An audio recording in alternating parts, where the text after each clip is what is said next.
Welcome viewer, I am Murugan S.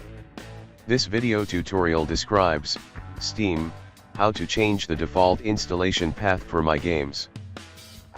Click Steam Settings. Click Downloads.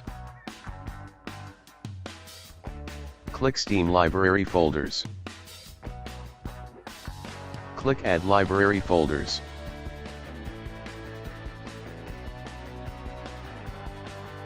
Click down arrow key.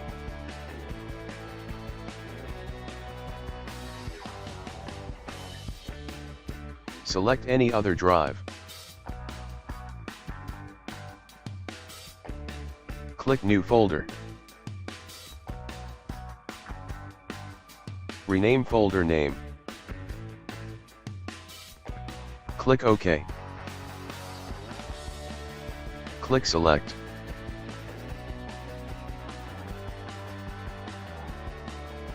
Right-click newly created folder. Click Make Default Folder.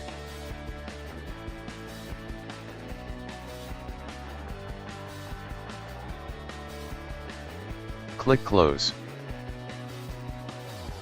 Thanks for watching. I hope this video tutorial helps to solve the problem. Please like, share and don't forget to subscribe my channel. See you next video.